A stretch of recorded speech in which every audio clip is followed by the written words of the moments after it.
दोस्तों, मोदी के मंत्री ने भरी सदन में सबके सामने ईडी की इज्जत उतार के रख दी है। ईडी के कामकाज को अब मोदी सरकार ने पूरी तरह से और बुरी तरह से एक्सपोज कर दिया है। आज जो खबर इस वीडियो में मैं आपको बताने जा रही हूं, उसके बाद एक ही सवाल पैदा होता है कि आखिर जिस जांच एजेंसी के पास सबसे ज्यादा पावर है, सबसे ज्यादा ताकत है, जो जिसे मर्जी, जब मर्जी, जहां मर्जी, जैसे मर्जी उठा सकती है, आखिर उसकी स्ट्राइक रेट इतनी बुरी होने के बाद अब तक ईडी पर बैन क्यों नहीं लगा? यानी यह वीडियो बेहद चौंकाने वाली है और साथ में शर्मनाक भी, मतलब ये रिपोर्ट। तो आखिर तक वीडियो में बने रहिएगा। नमस्कार, मैं हूं अदिति आपके साथ और आप 4 PM न्यूज नेटवर्क देख रहे हैं। मोदी सरकार ने संसद में ईडी पर जो जानकारी दी, उसके बाद इस जांच एजेंसी की देश को जरूरत ही क्या है, यही सवाल उठ रहा है। पिछले 10 सालों में 193 लीडर्स, पिछले 10 सालों में 193 नेताओं पर केस दर्ज हुए। इसमें से ईडी सिर्फ 2 नेताओं को सजा दिला पाई। मतलब इससे ज्यादा हास्यास्पद और क्या है। वित्त राज्य मंत्री पंकज चौधरी ने राज्यसभा में ईडी की पोल पट्टी खोल के रख दी। पंकज चौधरी ने राज्यसभा में बताया कि सांसदों, विधायकों सहित नेताओं पर ईडी के दर्ज मामलों में दोष साबित होने की जो दर है वो बेहद कम है। स्ट्राइक रेट ईडी की सांसदों, विधायकों सहित तमाम नेताओं पर ईडी ने जितने भी केस दर्ज किए हैं, उसमें स्ट्राइक रेट बहुत ही खराब है। पिछले 10 साल में ईडी ने 193 नेताओं पर केस दर्ज किए, जिसमें केवल 2 नेता जो है वो दोषी साबित हुए हैं। हालांकि इस सब के दौरान किसी को निर्दोष तो करार नहीं दिया गया, लेकिन दोषी भी नहीं पाया गया। वित्त राज्य मंत्री पंकज चौधरी मार्क्सवाद कम्युनिस्ट पार्टी मकपा और साथ में सांसद ए रहीम के सवाल का राज्यसभा में जवाब दे रहे थे और यही जवाब देते हुए भाजपा सांसद ने ईडी को फंसा दिया। सांसद से सवाल पूछा गया था कि ईडी ने 10 सालों में कितने नेताओं पर केस दर्ज किए, क्या विपक्षी नेताओं पर कार्रवाई बढ़ी है, मतलब कितनों को सजा हुई है, कितने नेता हैं जो निर्दोष पाए गए। अब दोस्तों, रिपोर्ट जो है, जरा रिपोर्ट पर आप गौर करें, आपको दिखेगा कि पिछले 5 सालों में ईडी की कार्रवाई में भयंकर तेजी आई है। मतलब जब से मोदी 2.0 की सरकार बनी, 2019 से 2024 तक कार्रवाई ईडी और तेजी से करने लगी थी। रिपोर्ट देखिए दोस्तों, दैनिक भास्कर की रिपोर्ट देखिए। 2015 से 2016 के बीच 10 केसेस रजिस्टर किए गए ईडी द्वारा। 2016 से 2017 के बीच 14 केसेस रजिस्टर किए गए। 2017 से 2018 के बीच 7 केसेस, 18 से 19 के बीच 11 केसेस। अब दोस्तों ट्विस्ट देखिए, 2019 के बाद से मोदी 2.0 की सरकार में ईडी भयंकर तत्पर होकर के काम करने लगी, जबकि स्ट्राइक रेट 0 है।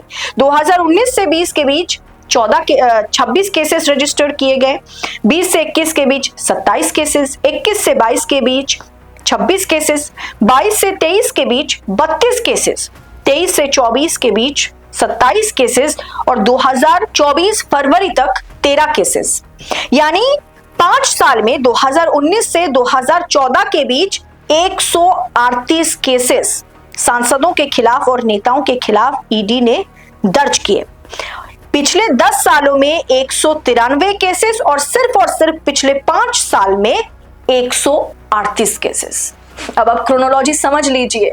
मतलब भाजपा सरकार या मोदी सरकार जितना ताकतवर होती जा रही थी, जितनी ज्यादा सीटें हासिल करती जा रही थी, ईडी उतना ही तत्पर होकर के उनके कार्यकाल में काम कर रही थी। लेकिन स्ट्राइक रेट देखिए दोस्तों, 193 नेताओं के खिलाफ ईडी ने केस दर्ज की थी, जिसमें से सिर्फ 2 को वो दोषी ठहरा पाई। अब दोस्तों सवाल यह है कि लगातार ईडी पर सुप्रीम कोर्ट ने सवाल उठाया, सुप्रीम कोर्ट ने ईडी को फटकारा, विपक्ष ने ईडी को घेरा। हमारे जैसे पत्रकार, सिविल सोसाइटी के लोग ईडी पर तमाम तरह के रिपोर्ट पेश करते रहे। उसके बाद भी ईडी के पास वो शक्तियां हैं जो सीबीआई के पास नहीं है, जो एनआईए के पास नहीं है। नवंबर 2023 तृणमूल विधायक पार्थ चैटर्जी की जमानत अर्जी पर सुनवाई के दौरान सुप्रीम कोर्ट ने कहा कि ईडी की आरोप साबित करने की दर जो है, रेट जो है, बहुत खराब है। किसी को अनिश्चितकाल तक आप विचाराधीन बंदी नहीं रख सकते। अगस्त 2024 एक मामले के सुनवाई के दौरान सुप्रीम कोर्ट ने फिर से ईडी को चेताया कि 10 सालों में ईडी ने 5000 केस दर्ज किए। इनमें सिर्फ और सिर्फ 40 में आरोप सिद्ध हुए। जिन 2 मामलों में आरोप साबित हुए उनमें से 2016-17 में और दूसरा 2019-20 में पूरा हुआ। केंद्र सरकार ने बताया कि ईडी जांच केवल, आप कह सकते हैं कि तमाम तरह के साक्षी कोई अगर दे, अगर किसी तरह के गवाही है और तमाम चीजों पर आधारित है, इसीलिए रेट खराब है या इसीलिए ईडी को वक्त लगता है। जाहिर सी बात है, सरकार तो डिफेंड करेगी।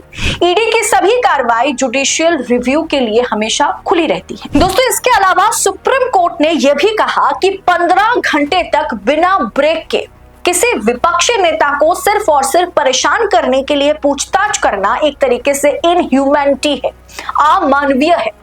दोस्तों, इसके चलते सुप्रीम कोर्ट ने कई मर्तबा ईडी को फटकारा भी है।